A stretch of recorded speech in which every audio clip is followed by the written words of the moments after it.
Bonsoir à tous, bonsoir à toutes. Merci d'avoir rejoint la visio, qui est consacrée au jeu hybride que l'on veut déployer en 2024 et qui s'adresse à tous les clubs, les comités et les ligues de la fédération. Je vais reprendre des éléments que on avait déjà présentés fin juin. L'objectif ce soir, c'est pour les gens qui sont intéressés pour rejoindre cette aventure, de pouvoir poser toutes les questions. J'espère qu'on aura plein de réponses à leur apporter. Je ne serai pas tout seul à répondre à ces questions-là. Plusieurs personnes là sont impliquées dans ce qui a été fait en 2023 et le seront en 2024. Christian Neuzel, Ouais, c'est à moi, ouais. qui a été le directeur d'une des compétitions hybrides qu'on a organisées. Denis Rigaud, qui était notre caution anti-triche sur l'ensemble du parcours, et Pierre-Jean, qui est le responsable technique de la Ligue de Bretagne. Donc, je vais vous dérouler deux, trois trucs pour qu'on soit à peu près tous au même niveau d'information. Christian, Denis, Pierre-Jean et Laurent, qui est notre DRA que je vois pas encore. Je vous ai mis co-animateur de la réunion, donc n'hésitez pas s'il y a des micros qui dépassent, des choses comme ça, et s'il y a des choses que je ne vois pas passer dans les discussions, à les remonter directement.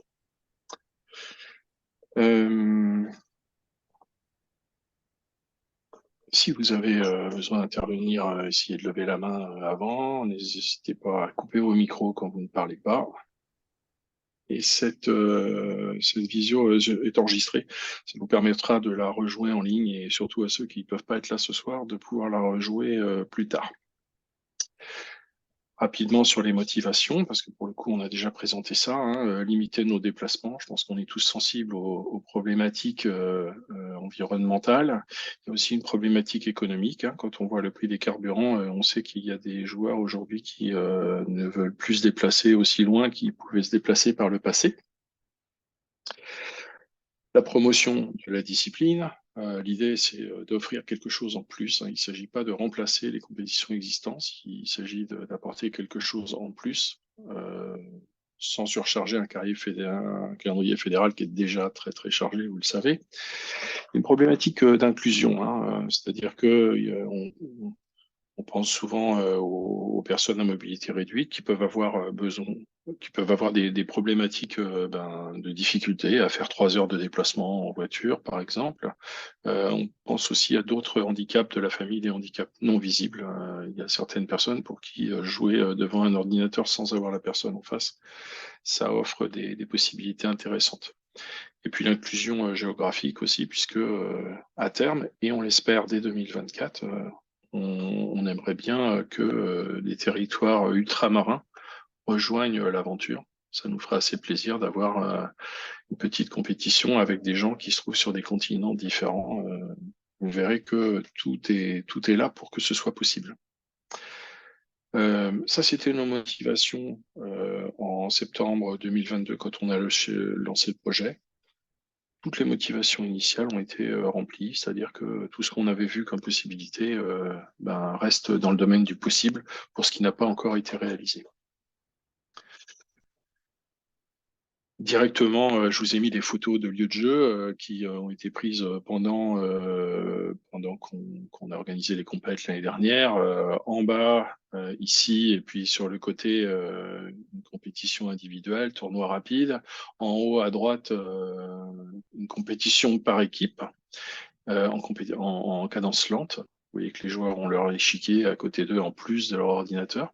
Et puis ici, Jean-Luc, un des arbitres du jeu hybride. On va tout de suite là dans le dur du sujet, hein.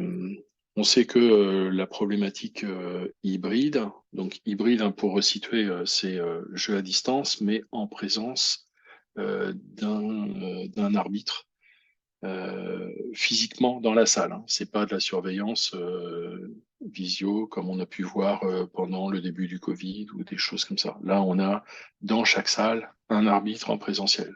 Il n'empêche qu'on est à distance et il n'empêche qu'on a gardé de cette période-là pas forcément que de la bonne expérience par rapport à la lutte contre la triche. C'est pas pour rien si la première personne qu'on a appelée, c'est Denis en sa qualité de responsable de la commission Fairplay, parce qu'on avait nous monté une plateforme Brest Chess Online sur lequel on a rencontré des problèmes.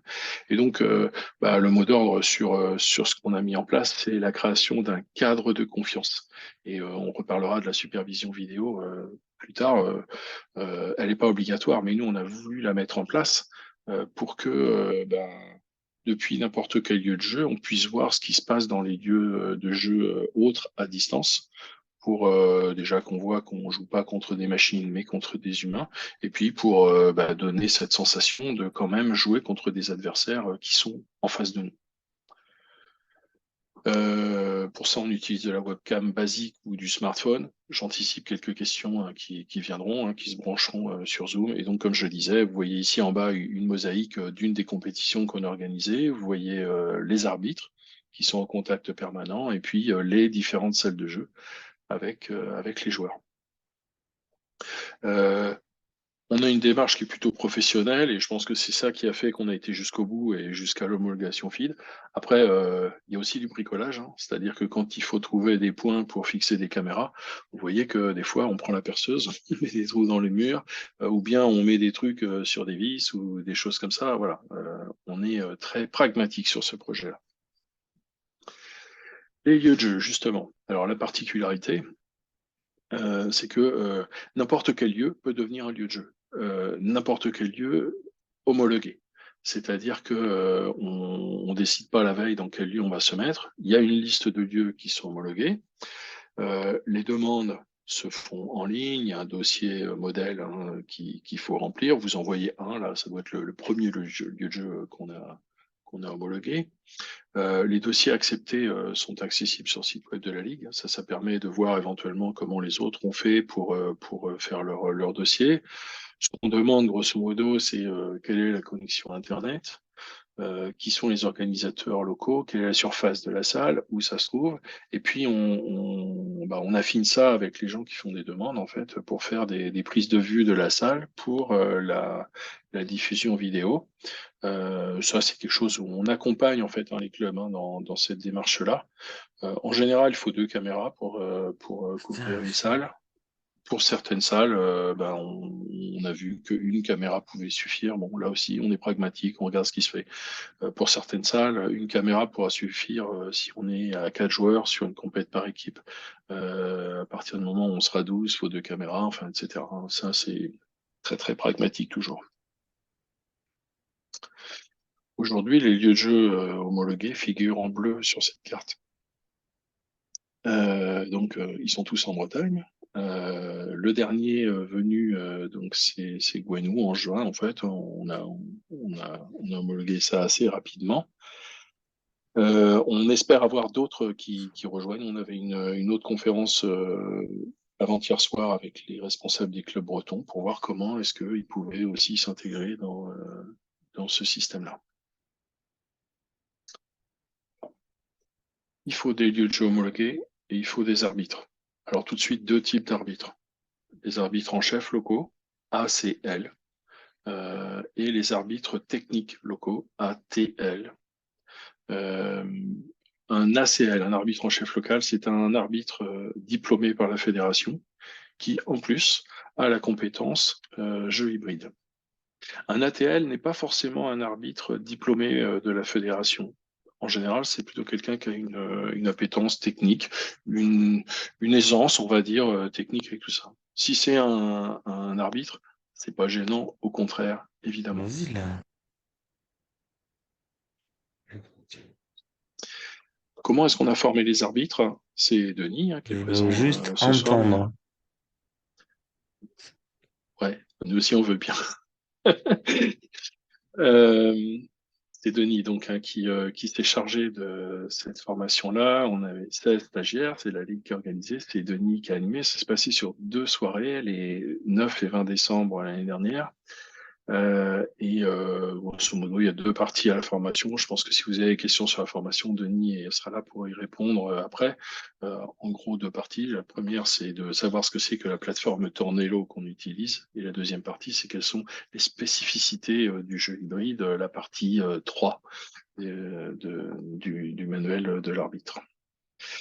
Sur les 16 stagiaires, il y en a 13 qui ont validé la formation. Comment est-ce qu'on valide la formation? On utilise le site qui s'appelle Arbitre Échec et on demande aux gens de passer cette évaluation et puis de nous dire quand c'est bon, quand ils ont atteint, je crois, 90% de bonnes réponses dessus. On prévoit une nouvelle formation en octobre, donc rapidement, hein, on est le 13 septembre. Et on a un travail à venir avec la DRA pour la DNA, pardon, la Direction nationale de l'arbitrage, pour voir. Bon, moi j'espère qu'à terme on pourra arriver à monter ça comme une vraie qualification d'arbitrage en jeu hybride.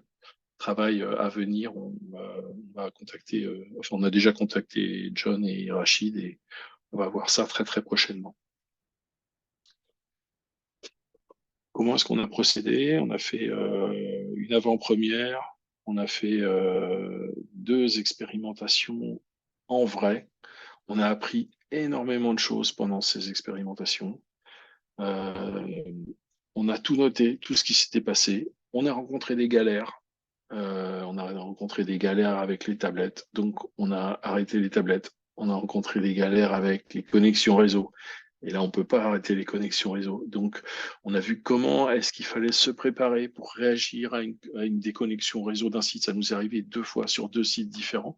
Et on a maintenant une procédure intéressante qui fait que dès qu'on repère un truc, on note tout, on remet en place. Enfin, voilà, on s'est vachement amélioré là-dessus.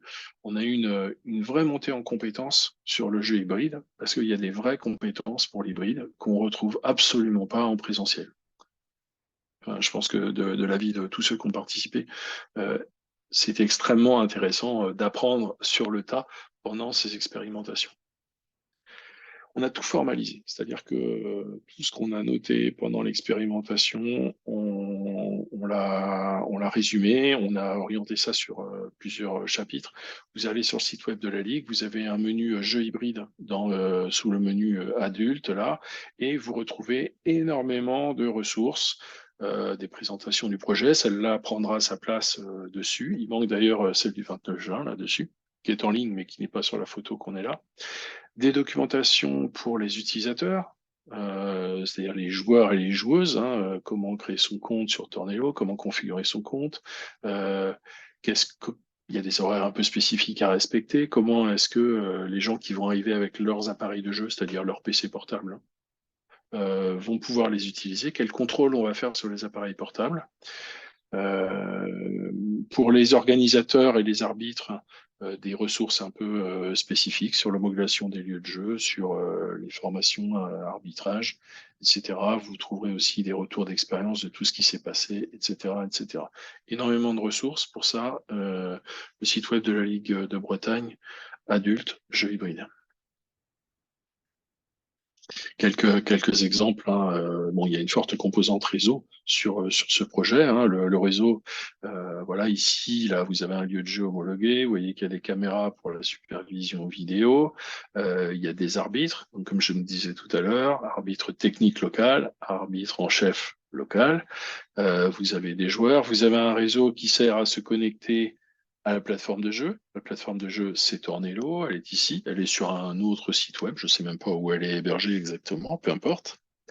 Vous avez la direction de la compétition, ici en rouge, qui n'est pas forcément dans un lieu de jeu, et qui peut être dans un lieu de jeu. En général, nous, elle était dans un lieu de jeu, sauf sur une expérimentation, je crois, où avec Christian, on s'était retiré en fait des lieux de jeu. On n'était pas très loin pour voir, mais voilà, vous avez une plateforme de supervision, hein, c'est Zoom en l'occurrence qu'on utilise. Éventuellement, pour des compétitions qu'on voudrait retransmettre, on a des plateformes comme Lichess qui permettent de s'appuyer là-dessus. Nous avons choisi dans le cadre de nos compétitions de ne pas retransmettre en ligne, essentiellement parce qu'une peur des joueurs, c'est de se faire baser sur les compétitions qu'ils disputent en ligne. Et enfin, on utilise une plateforme de messagerie instantanée, en l'occurrence c'est WhatsApp, qui nous permet de rester en contact. C'est important, hein, parce que si on n'a plus de réseau, il faut avoir du GSM qui permet de continuer à communiquer sur WhatsApp. Voilà, il y a pas mal de réseaux. En même temps, il n'y a rien de formidable. Il n'y a pas besoin d'être ingénieur réseau pour monter un lieu de jeu. Il y a besoin d'être à l'aise. C'est-à-dire que quand ça déconnecte, savoir où est la box, savoir quand on est sur son ordinateur, si c'est l'ordinateur qui s'est déconnecté du réseau ou si le réseau a disparu. Bon, c'est des choses qu'on fait maintenant tous quasiment chez nous. Il faut juste pas avoir peur de la technique. Équipement des arbitres. Ça, c'est important. C'est quelque chose qu'on a vu au fur et à mesure. Alors, l'arbitre doit avoir un ordinateur. Oui, en général, il en a un. Faut avoir Zoom installé dessus. Comme vous avez vu, les arbitres sont branchés sur Zoom. Un truc qu'on a découvert, c'est qu'il fallait un casque. Et il fallait pas un casque avec un long fil, hein. Il fallait du Bluetooth pour pouvoir se déplacer dans la salle de jeu, pour pouvoir intervenir auprès des joueurs, tout en restant connecté avec la plateforme de supervision. Très important. Et puis, on conseille un écran déporté. Ça, l'écran déporté, c'est pour pouvoir afficher la mosaïque aux joueurs, c'est-à-dire que pour que les autres lieux de jeu soient visibles dans chacun des lieux de jeu, si vous avez un écran déporté, c'est plus facile. On peut utiliser un visioprojecteur aussi. Ça permet aux joueurs, quand ils jouent pas, de se balader, de voir ce qui se passe, etc. Ça fait partie du cadre de confiance dont je parlais tout à l'heure. Timing. Le timing est très important. Il faut bien l'anticiper. Et si on a à ce point formalisé le timing des compétitions, c'est parce qu'on s'est rendu compte que si on le formalisait pas, on passait à côté de choses. Et puis il y a plein de choses à faire en même temps. Il faut installer la salle, il faut mettre en place la visio, il faut vérifier les appareils des joueurs, il faut lancer le pointage électronique sur la plateforme. C'est pour ça qu'on s'est créé ce truc-là. Comme ça, on est sûr de ne rien oublier. Euh, Ça, c'est pour les compétitions par équipe. On a fait la même chose pour les compétitions individuelles, souvent en cadence plus rapide. C'est pareil, on a un timing entre chaque ronde et puis au début des rondes pour savoir exactement ce qu'on doit faire à chaque fois.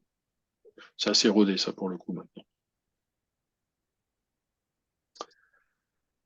La vérification des appareils de jeu. Alors, une question que vous aurez sans doute, c'est sur quel PC on joue. Eh ben, il n'y a pas vraiment de règles. D'abord, il faut que ce soit de l'ordinateur. Il ne faut pas que ce soit de la tablette. On a vu que les tablettes nous amenaient des problèmes. Donc, clairement, maintenant, c'est ordinateur.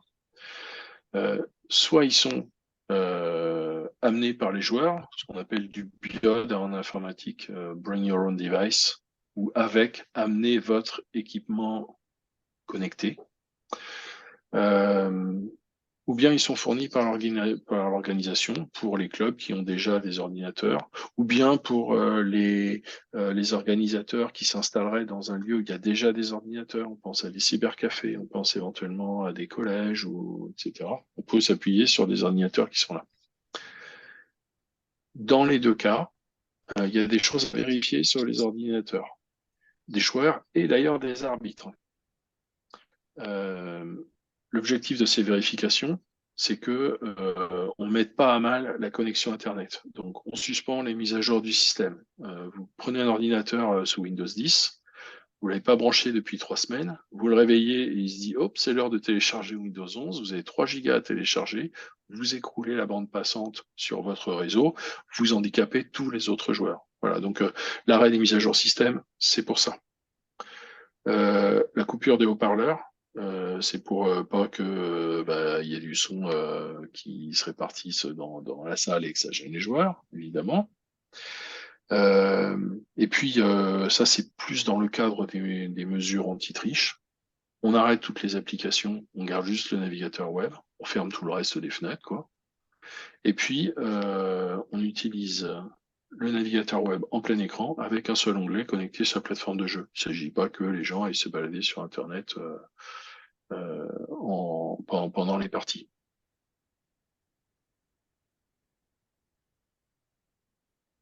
fois qu'on a mis tout ça en place, on a fait nos expérimentations, l'objectif du projet, c'était de jouer des vraies parties.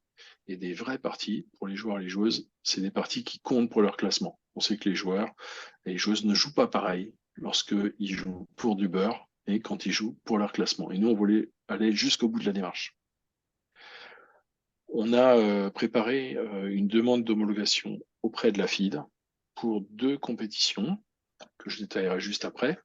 Une en cadence lente et une cadence rapide. Le sponsor qui nous a donné un énorme coup de main sur cette partie-là, c'est Stéphane Escafre, qui est responsable de la commission des règles maintenant à la FIDE. Denis était une vraie caution pour nous dans ce dossier.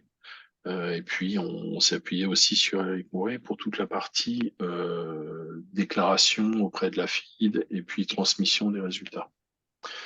On avait prévu 6 semaines pour ce truc-là et grâce notamment au gros soutien de Stéphane, en fait, en quelques jours, ça a été accepté.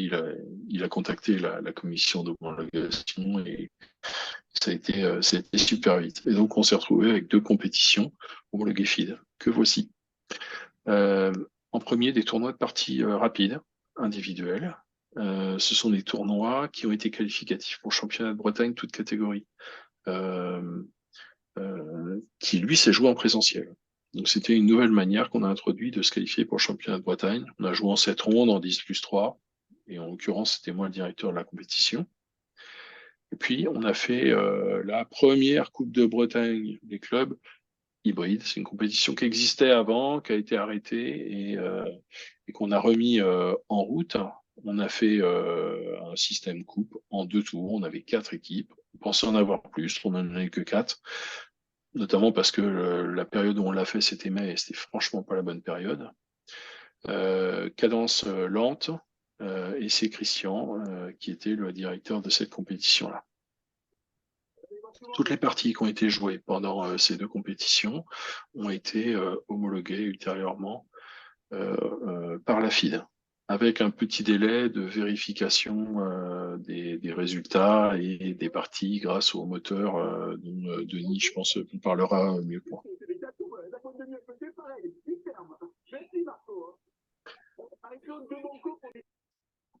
Le calendrier, ça c'est le calendrier qu'on a eu l'année dernière. On est parti en septembre, le temps de tout mettre en place, homologuer les jeux, former les arbitres, etc.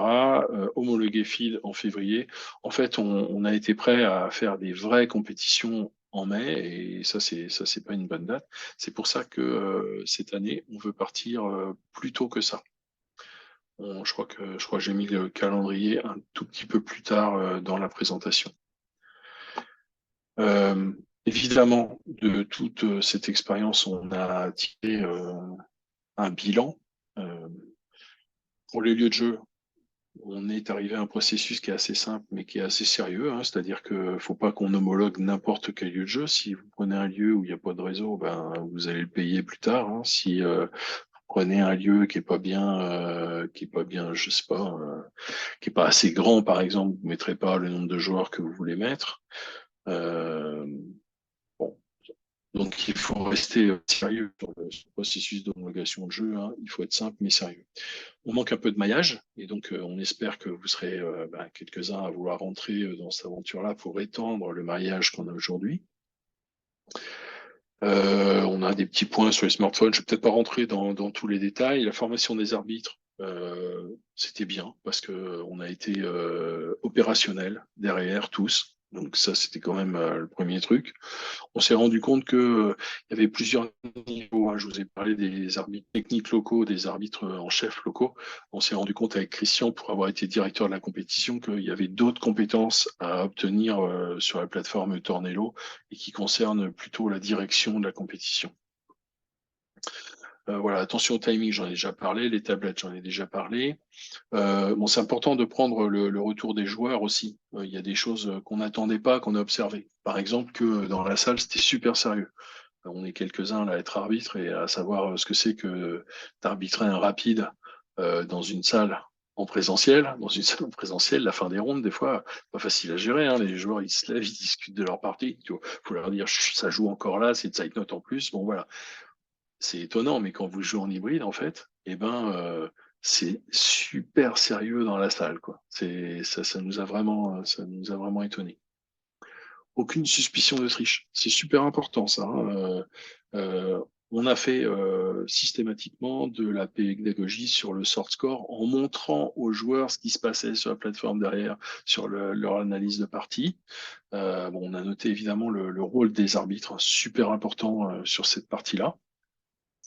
Et puis, parce qu'on a observé du bon et du moins bon. Alors, je ne sais pas si c'est du moins bon, mais on a aussi noté qu'il y a des joueurs qui n'adhèrent pas au jeu en ligne, hein, des joueurs qui ont joué et qui ont dit, bah, ton truc, là, moi, ça m'intéresse pas, je reviendrai pas. Et donc, il y a pas de souci avec ça. Il y a un grand changement pour les joueurs, hein, quand même, hein, sur ce truc-là. Par exemple, ils ne vont pas analyser leur partie avec leur adversaire après, même en cadence lente. Et ben, ça peut être un peu perturbant pour les joueurs. Voilà. En général, le projet il a été réussi et très franchement, quand on a commencé le projet, ça paraissait pas évident de réussir à homologuer des parties pour le classement FIDE. On a réussi, on est super content de ça. On va faire beaucoup plus attention aux dates des compétitions. Je parlerai du calendrier juste après là. Et puis soigner la communication parce qu'effectivement, les joueurs, ça peut les surprendre un petit peu, hein, tout ce qu'on amène là. Donc faut faire gaffe à la manière dont on amène les choses. Voilà. Comme on le disait fin juin, là, quand on a fait la première présentation, on a déjà des choses prévues au sein de la Ligue pour cette année qu'on va formaliser dimanche prochain. On a notre réunion de comité directeur pour mettre ça en place, donc on verra ça dimanche. On pense à d'autres extensions. Donc, extension à d'autres ligues métropolitaines. Alors, j'ai distingué les deux parce que c'est plus facile de jouer ensemble quand on n'a pas de décalage horaire. Peut-être qu'il y a des endroits où on a plus de réseaux qu'ailleurs, mais on n'oublie pas l'extension aussi au territoire ultramarin. Comme je disais sur le tout premier slide, on a des joueurs qui sont en France et qui disputent pas les compétitions interclubs en France, par exemple, et ça pose problème, hein, en termes d'inclusion. Donc on espère bien, si on pouvait avoir ces gens-là avec nous, voilà. En plus d'avoir un projet qui serait super intéressant. Donc, on a hâte de jouer contre la Réunion, contre la Nouvelle-Calédonie, la Guyane, la Guadeloupe, la Martinique. Ça nous ferait un truc extraordinaire. On a vraiment envie de ça. Donc dans la ligue, j'en ai déjà parlé. Dans les autres ligues, alors on a quelques points de contact, hein, soit qui nous ont contactés, soit avec qui on a déjà échangé. Je vois Bernard qui prend des photos. Bernard, je vais mettre en ligne tout ça, hein. Donc il n'y a pas de souci, tu pourras récupérer l'intégrale à la fin. Voilà, on a quelques projets qui peuvent être un peu spécifiques là-dessus.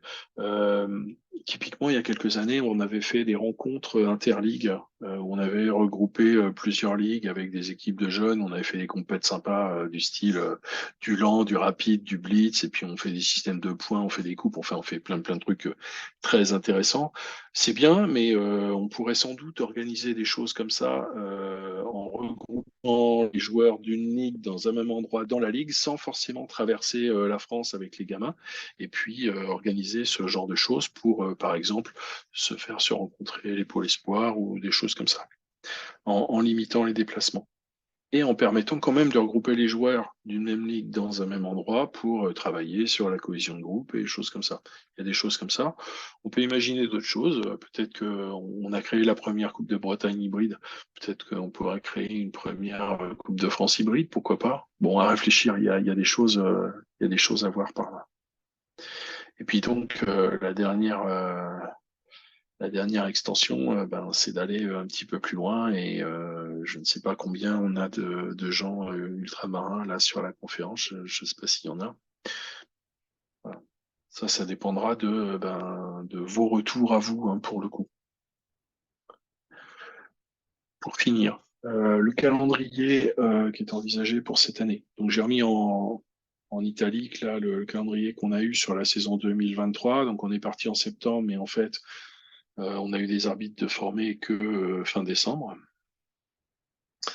Ce qui fait que en fait on a joué vraiment en mai et c'était tard dans la saison.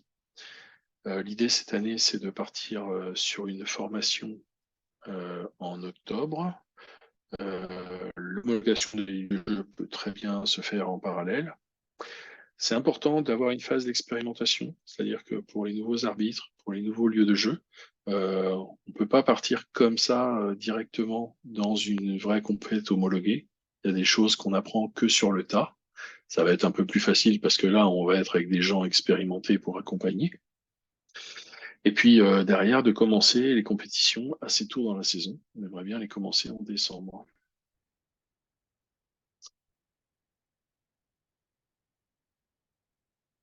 Et voilà, c'est tout ce que j'avais prévu comme support. J'ai sans doute été un peu vite. Donc, pour le coup, si vous avez des questions, eh bien, n'hésitez pas. Et comme je disais tout à l'heure, je ne serai pas tout seul à y répondre.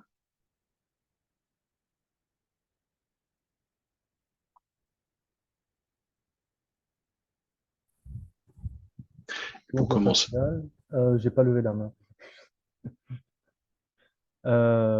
Bonjour à mes amis de Bretagne, hein, et donc je représente la Ligue de Guyane. Alors la question toute simple, c'est vrai qu'on a vu l'évolution du concept au cours de l'année précédente, et c'est vrai qu'on était déjà intéressé parce que en Guyane on joue entre nous, on peut peut-être jouer avec les pays voisins. Ça ne s'est pas encore fait, mais on y songe. Mais bon, c'est vrai que si on peut participer aux compétitions nationales par club, on est volontaire, hein. Donc, il y a mon ami Nicolas Eritré qui est dans l'assistance aussi, qui est prof de maths et d'informatique. Donc, je pense qu'il sera plus compétent que moi. Mais pourquoi pas participer à la formation d'arbitrage en octobre? C'est déjà formulé, il y a déjà des pistes et puis un calendrier sérieux, j'imagine, pour le mois d'octobre. Mais moi, je suis demandeur d'informations. Alors, il n'y a pas de calendrier figé pour le moment. Après, pour le Mhm. reste, j'ai demandé à Denis. Denis nous a déjà, j'ai déjà demandé à Denis s'il voulait bien faire la formation. Il nous a donné un retour positif, donc on compte sur lui évidemment. Après, on n'a pas encore fixé les dates, mais il va falloir qu'on le fasse très vite pour le coup. Alors, de mon côté, ça pose aucun problème, hein. C'est juste après une question de choix de date directement par l'organisateur, hein. Bon, c'est des périodes où je suis assez disponible, donc il n'y a pas aucun souci. Voilà, il faut choisir l'heure aussi.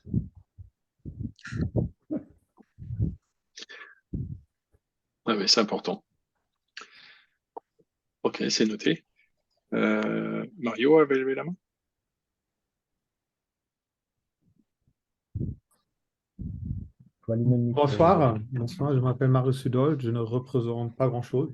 Je participe en tant que membre du CEN à Nantes et j'ai une question relative à la facilité, je veux dire, une fois que les préparations sont faites d'installation de tout, d'après ce que j'ai compris, ça devrait être relativement simple. Et ensuite, l'autre côté de l'homologation par la FIDE. Parce que, bon, un aspect intéressant de ce dispositif, c'est effectivement de créer des nouveaux tournois qui n'existaient pas avant, peut-être des petits d'un club à un autre, mais avoir des parties homologuées.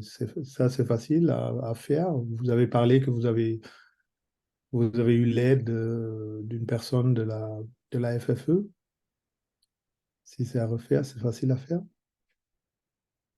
Alors, je ne sais pas comment ça peut se faire que n'importe quel club homologue des choses. Mhm. Je crois que le dossier d'homologation qu'on a présenté Mhm. au niveau de la FID, je crois qu'il est en ligne hein, sur notre site. Et pour le coup, il est très complet, hein, c'est-à-dire que pour arriver à faire homologuer les parties, il a fallu détailler complètement tout le processus qu'on a mis en place avec ouais, la complète, quoi. Donc, je t'invite à aller voir le dossier qu'on a fait là. Et je ne sais pas si, si dans un premier temps, n'importe qui pourra demander à faire homologuer des compétitions. Pratiquement, ce projet a été soutenu depuis le départ par la fédération, hein, avec Éloi qui a été grand sponsor du projet, hein, clairement. Après, je ne sais pas comment est-ce que ça se passera sur l'extension. Je sais pas. Ce que tu demandes typiquement sur une compétition entre deux clubs avec l'homologation, je sais pas si ça pourra se faire dans un premier temps. Oui, Et oui, j'ai peur d'accord. même que non, en fait. Mhm. D'accord. Et actuellement, vous n'avez pas encore visibilité sur, disons, une adoption plus générale par la FFE et l'établissement de règles générales pour toutes les ligues et pas seulement dans un cadre d'expérimentation. Alors en fait, moi j'ai pas la vision. Peut-être que Denis, au niveau de l'ADNA, j'imagine que ça discute quand même un peu déjà sur ce truc-là. En fait, c'est surtout que, bon, là, on passait dans le cadre d'une expérimentation pour arriver à faire une homologation. Comme Stéphane était à la FID, c'était beaucoup plus simple parce qu'il a pu contacter directement la personne qui s'occupait de l'homologation. Donc, on était sur une. Il faut voir un petit peu comment ça évolue au cours du temps. Là, on a été sur une phase donc d'expérimentation qui est passée, qui a été homologuée. Là, en fait, on essaie de faire une extension.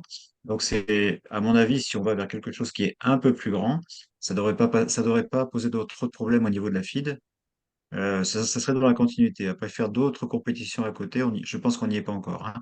Voilà, on va déjà essayer de poser le truc et que ça colle vraiment avec avec les prérogatives de la FID. Mm. D'accord, Donc, pour merci. l'instant, on n'est pas sur la diversification de compétitions, c'est juste, on est en train d'agrandir l'expérimentation pour la rendre sur une compétition plus généraliste, hein, et de façon à l'intégrer à l'ensemble du dispositif. Merci. Étienne? Étienne, non, il a pas dit, je sais pas. Oui, oui, oui, ça y est. Et vous m'entendez? On entend bien l'accent de Ouais, l'Armagnac. ça y est. Bon, si vous m'entendez, c'est bien. Bonjour, bonsoir à tous. Je m'excuse, j'ai loupé les 15 premières minutes parce que ça fait depuis le Covid que j'ai pas utilisé Zoom et il y avait, comme j'ai vu dans le chat, d'autres problèmes qui ont eu d'autres gens qui ont eu des problèmes pour régler le son. Du coup, j'ai loupé un peu l'organisation de ce nouveau concept hybride. Nous, ça nous intéresse beaucoup. Donc, je suis à la fois arbitre et animateur dans le Gers, très loin de la Bretagne. Mais du coup, donc, premièrement, je suis prêt, on est prêt à participer à ce genre d'expérience et à essayer ça, puisque comme Mario vient de le dire, j'allais rebondir sur les mêmes choses que lui. Il y a des gens, par exemple, qui, bon, mais peinent à vouloir se déplacer ou mais veulent quand même jouer. C'est parfois un peu compliqué. Je pense que c'est un peu le futur d'essayer ce genre de combinaison. Donc, j'ai loupé la partie mise en scène et mise en place de tout ça. Mais voilà, je voulais savoir comme Mario si vraiment il y avait des possibilités de réguler tout ça. Mais là, j'ai eu quelques réponses. Et, euh, et du coup, voilà, nous, on est prêts à participer. Je suis sûr que c'est quelque chose de favorable euh, par les jours qui nous entourent. C'est peut-être bien d'essayer ce genre de choses. Voilà, je suis prêt à participer à ce genre d'expérience. Et je voulais en savoir plus, mais j'ai loupé le début. Voilà, je m'excuse. C'était en tout cas pour dire que j'étais favorable et qu'on était prêt à participer. Alors pour le coup, tu retrouveras la vidéo en ligne très très prochainement. Donc tu pourras revisualiser les 10 premières minutes que tu as ratées. Ouais, je, Alors je le j'en ferai, profite ouais. pour dire, que pour la suite hein, de cette réunion, les gens qui voudront rentrer dans l'expérimentation, et ça commencera, je pense, par la formation des arbitres, je remettrai un petit message suite à la visio pour demander aux gens de me laisser un petit mail. On va mettre en place une liste de diffusion pour les gens, voilà, je sais pas comment ça s'appellera, Hybride 2024, sans doute quelque chose comme ça, pour pouvoir vous donner toutes les informations, pour pouvoir s'inscrire en ligne pour les formations, etc., etc. Merci Étienne. Clément? Ouais. Bonsoir à tous. Du coup, Clément de Red Échec. Je sais pas si vous me voyez, si vous m'entendez. Du coup, moi, j'avais une petite question là par rapport aux formations sur les arbitres. Est-ce qu'il y a des prérequis si on envoie des membres du club là-bas? Est-ce qu'il y a un prérequis particulier? J'entends par là un niveau. Est-ce qu'il faut être déjà animateur? Est-ce qu'il faut être déjà arbitre? Est-ce qu'il faut, voilà. Est-ce qu'il y a un prérequis particulier pour ces 2 jours de formation? Philippe? Au niveau de l'arbitrage, il faut déjà être au moins AFC, hein, c'est le minimum.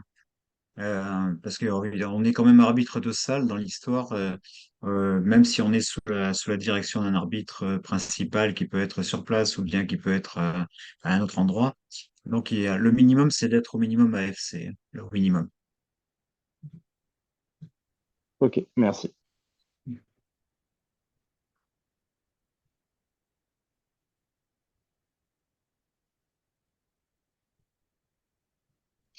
Bernard a levé la main puis baissé la main.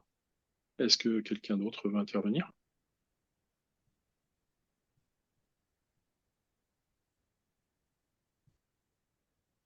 Oui, je veux bien. J'arrive pas encore à lever la main virtuelle.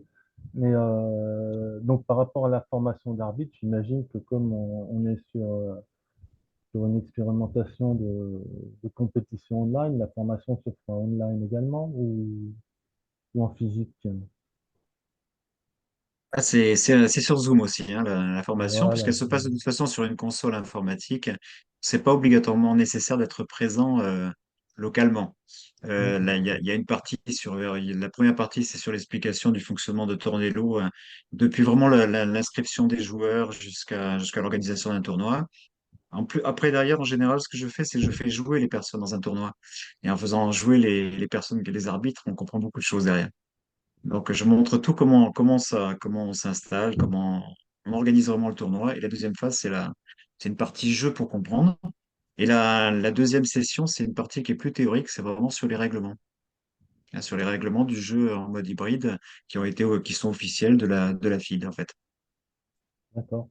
Et il n'y a pas de nombre limite de Deux personnes, hein. personnes formées?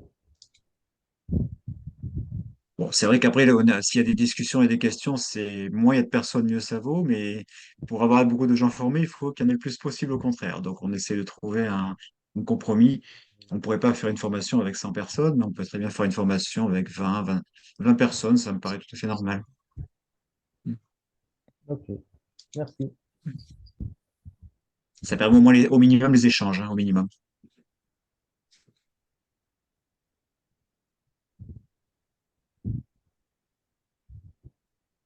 Et d'autres mains qui se sont levées, Bernard, hein. Alors, Étienne. Alors Étienne, oui. Juste, pardon, ouais, est-ce qu'on a un bon espoir du coup que ça se réalise prochainement, l'homologation hybride, de pouvoir homologuer ce genre de compétition avec les lots qui, comme tu l'as dit tout à l'heure, Pascal, ça a intéressé certains joueurs en fait. C'est sûr que c'est pas la même partie quand on joue pas pour de l'élo ou pour de l'élo. Donc, est-ce qu'on a bon espoir que ça se passe prochainement? Alors non seulement on a bon espoir que ça se fasse, mais ça s'est déjà fait, hein. C'est-à-dire que les deux compétitions, Lente, Coupe de Bretagne et tournoi qualificatif pour championnat de Bretagne en rapide, ont été homologuées pour le classement FIDE la saison précédente. Aujourd'hui, moi, j'envisage plus de faire des compétitions en mode hybride qui ne soient pas homologuées. Donc, Et je ben, pense qu'il moi aussi, faut. j'ai pas envie de m'embêter pour rien. Oui, oui. Donc, est-ce qu'on a bon espoir? Bah oui, on a carrément gros espoir. C'est pour ça que quand on disait à Mario tout à l'heure que on n'allait pas probablement du jour au lendemain homologuer des parties entre deux clubs ou des choses comme ça. C'est parce qu'on a besoin aussi de grandir sur le sujet. Là, on est déjà sur une extension de ce qui a été fait l'année dernière. Oui, on a un très bon espoir de le faire. On va utiliser le même processus d'homologation des lieux de jeu, de formation des arbitres pour avoir la même qualité derrière, hein. On passera par l'expérimentation. Je pense qu'il ne faut pas non plus sauter les étapes et on représentera le même dossier. Ça s'est bien passé l'année dernière. Il n'y a pas de raison que ce soit pas reconduit, sauf s'il y a un truc politique que je ne connais pas. Mais je ne vois pas de raison pour lesquelles notre demande d'homologation ne passerait pas si on garde le même sérieux dans le processus. Je pense, Denis, que tu peux confirmer, hein. Et j'allais même dire encore mieux, parce que je pense que la porte a été entrouverte l'année dernière et même bien. Elle a été positive, hein, l'action a été positive, donc je serais surpris que subitement, d'un coup, les personnes reviennent en arrière, hein. C'est au contraire. Très, très bien. Je n'ai pas conscience de tout ça. Je m'engage à, enfin, à participer pour l'avancement. Je m'occupe un peu de mon département, mais voilà, dans la région Occitanie, Mhm. je suis arbitre, je me décarcasse pour organiser des fois des choses. Et s'il y a d'autres solutions, voilà, je souhaite vraiment participer avec vous à ce genre de solutions. Je voulais juste rebondir avant de donner la parole à Jérôme sur ce que tu disais, Denis, sur le niveau minimum qu'il faut avoir pour participer à la formation. Ça peut aussi donner envie à des gens de partir dans le parcours arbitral. On a deux joueurs qui n'étaient pas arbitres, hein, quand ils ont fait la formation et qui, pour le coup, ont passé leur examen en juin et ont fait une formation d'AFC, hein, pour le coup, pour le faire. Donc, je pense que si vraiment on a des gens motivés qui sont pas encore arbitres, on étudiera ça avec intérêt quand même, quoi. Bon, Jérôme? habituellement, dans le cadre de la formation, c'est plutôt un complément à l'arbitrage, hein. Donc c'est vrai que c'est plutôt dans ce sens-là, de façon générale. Mais c'est vrai que si ça a permis à des personnes de comprendre l'arbitrage et puis à leur donner envie d'arbitrer, ben, très bien. C'est une entrée un peu différente. Jérôme? Bonsoir tout le monde, Jérôme Felder, cercle d'échecs d'Erstein, en Alsace. Est-ce que vous me voyez ou pas? Est-ce que vous m'entendez? Entendre C'est oui, bon? voir non. Dommage. Est-ce que là, vous allez me voir? Est-ce que là, vous me voyez? Très bien. Très bien. Ah, parfait, nickel. Tout d'abord, je vous remercie pour la réunion. C'est vrai que je connaissais pas trop le concept et je me suis dit, bon, je vais venir, je vais voir ce que ça donne, etc., hein. On est un petit club, on a une vingtaine d'adultes, on a beaucoup d'enfants, mais pas beaucoup d'adultes. Donc du coup, je pense que pour l'organisation en tant que telle, nous, on réussira pas à mettre quelque chose en place au minimum cette année. Après, pour les années suivantes, il faudra voir, hein. Et du coup, la question, c'est plus ces compétitions, lorsque ce sera bien développé, est-ce que c'est prévu que ça rentre dans un cycle classique de tournoi, comme les autres tournois qui sont faits habituellement, je sais pas moi, un Open à tel et tel lieu, et donc du coup les joueurs qui s'inscrivent, etc. Est-ce que c'est prévu que ce soit homologué de la même façon et que ça se déroule sur le site de la FFE de la même façon, ou est-ce qu'il y a vraiment un processus à part qui va se développer sur cet aspect-là de la compétition hybride? Denis? Ah, j'allais te laisser répondre. C'est bon, Bah, on peut. j'ai peut-être une réponse un peu différente. Je te laisse, vas-y. Oui, bah, moi comme je le vois, c'est qu'il y a, bon, pour l'instant, ça progresse à part, mais dans le futur, c'est pas, c'est à l'étude pour l'intégrer dans le processus normal des compétitions, hein. D'accord. C'est juste, pour l'instant, la FFE comme la DNA aussi regarde ça pour l'instant d'un point de vue d'observateur, un observateur qui est attentif et qui voit l'intérêt de la chose. Donc je pense que si c'est opérationnel positivement, je pense que ça va rentrer dans le cycle normal après des choses. Ok, Alors, Pour ma l'instant, merci. il réponse n'y a que c'était des que petites barrières administratives qui sont pas impossibles à vaincre, hein. Oui, j'ai compris ça, ouais, ouais, effectivement. Alors moi, ma réponse là-dessus, c'est que bon, on aime bien innover en Bretagne, donc on s'est lancé dans ce truc-là sans même savoir, hein, si la fédération allait nous suivre ou pas. Il se trouve que la fédération nous a suivis, donc parfait, et donc c'est pour ça qu'on continue à le faire. Après, si c'est plus la ligue qui est porteuse du projet, et si la fédération prend le relais pour avoir des vraies compétitions hybrides, etc. Bah, nous, voilà, on aura participé et ça nous ira bien. On croit dans l'hybride. Donc, si ça s'étend au-delà de la ligue qu'a fait naître ce projet-là, c'est plutôt une réussite. On ne le vit pas comme une dépossession, hein, clairement. Ok, Bon, super. pour tout dire, on en parlait déjà avant même que la Ligue de Bretagne le lance et on a été extrêmement surpris et agréablement surpris que d'abord Pascal Aubry et toute son équipe se lancent là-dedans et puis derrière, ça a été une très grande efficacité, ça a très bien marché, hein. Donc globalement, c'était ultra positif, mais c'est arrivé de concert. Je pense que l'effet du Covid a été assez important là-dedans puisque ça a drainé différentes énergies de différents endroits qui se sont retrouvés à un moment et c'est parti comme ça en fait. Moi, je le verrais plutôt comme ça, hein. Yes, ça répond à toutes tes questions, Jérôme? Oui, oui, c'est très bien. Merci. Merci à toi. Joël?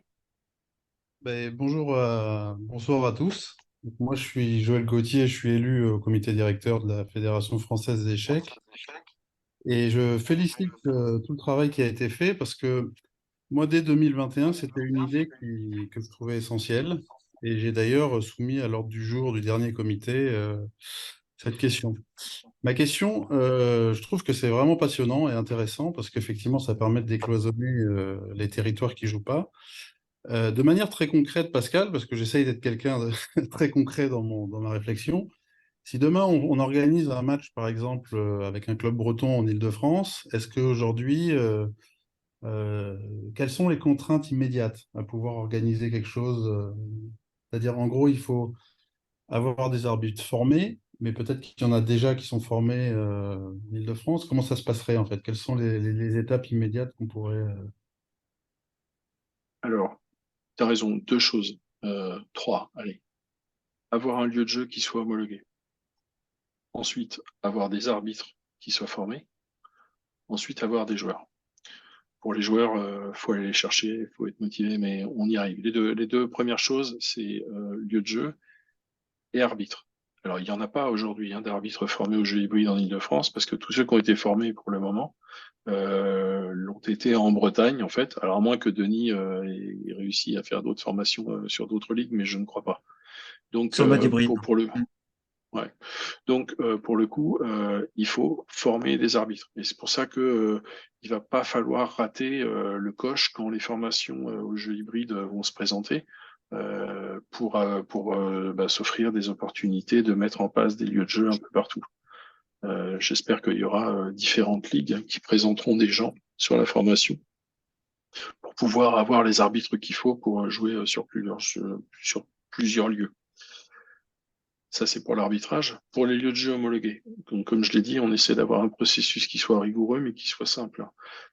Typiquement, le dernier lieu de jeu homologué, c'est Laurent, le cornu qu'on voit, qui est notre DRA à Gwenou. Gwenou, c'est juste avant Ouessant, et après, c'est New York.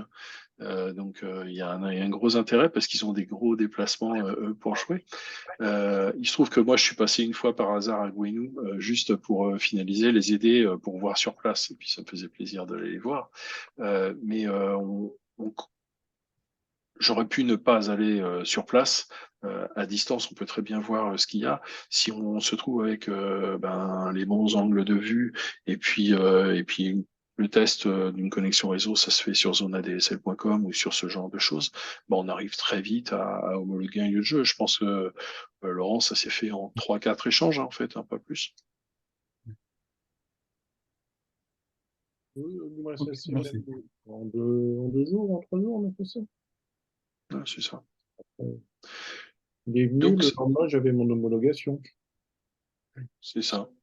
C'était Donc pratiquement, Joël, il faut penser à un lieu, hein, quand même, qui peut être n'importe quel lieu, encore une fois.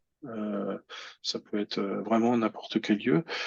C'est plus facile, clairement, pour les clubs qui ont déjà un lieu, alors surtout s'il est à usage unique pour eux, de mettre en place des choses. Ça, c'est clair. D'accord. Merci, hein, merci de la réponse. Et donc, on se tiendra à la disposition de ceux qui veulent homologuer des lieux de jeu pour que ça aille le plus vite possible, hein. Et puis en prenant les dossiers qui sont déjà homologués en ligne et en regardant ce qui a été présenté, etc., ça va très vite. Pas très inquiet sur ce point-là.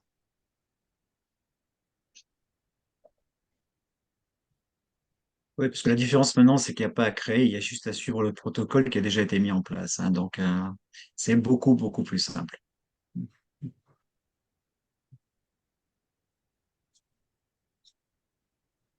Ok.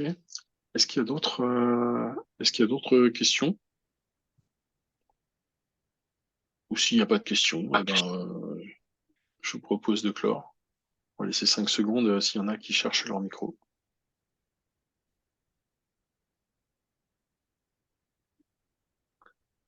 Donc, s'il y a des personnes qui Ok. sont intéressées, il faut qu'ils te contactent directement ou bien. Ouais, je vais remettre. Alors, j'imagine que vous avez été destinataire du mail que j'ai fait pour annoncer cette visioconférence, euh, pour avoir eu le lien. Si vous n'étiez pas destinataire et que vous voulez continuer à suivre, je vais créer une liste de diffusion avec les personnes qui sont intéressées. Laissez-moi un mail directement pour vous inscrire dessus. Si vous étiez destinataire, je vais renvoyer un petit mail à tout le monde, à tous ceux qui ont reçu le premier mail pour le rappeler.